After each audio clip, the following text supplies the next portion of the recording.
দোকান কিভাবে উদ্বোধন করব? হুজুর বা ইমাম খতিবদেরকে দিয়ে আমরা যেভাবে উদ্বোধন করাই সেটা কি সঠিক?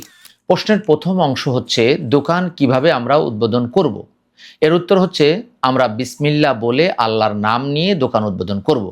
আল্লাহ তাআলা কোরআন নাজিলের শুরুতেই বলেছেন ইকরা বিসমি রব্বিকাল্লাযী খলাক, পড়ো তোমার রবের নামে যিনি সৃষ্টি করেছেন। ৯৬ নম্বর সূরা, সূরা আল আলাকের ১ নম্বর আয়াত।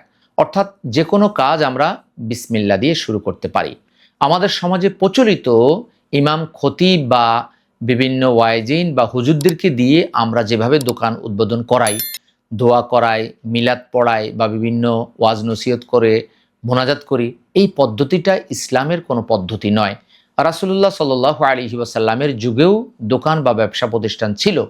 সেখানে অনেকে ব্যবসা করতেন। আব্দুর রহমান ইবনে আউফ, ওসমান রাদিয়াল্লাহু তাআলা, তারা বড় বড় ব্যবসায়ী ছিলেন, কিন্তু কোনো জাল হাদিসও পাওয়া যায় না যে তারা যখন কোনো দোকান বা ব্যবসা উদ্বোধন করেছেন রাসূলুল্লাহ সাল্লাল্লাহু আলাইহি ওয়াসাল্লাম অথবা সাহাবীদেরকে নিয়ে খাবার খাইয়েছে, তারা দোয়ার অনুষ্ঠান করিয়েছে, অথবা রাসূলুল্লাহ সাল্লাল্লাহু আলাইহি ওয়াসাল্লাম মুক্তাসার কিছু কথা বলেছেন।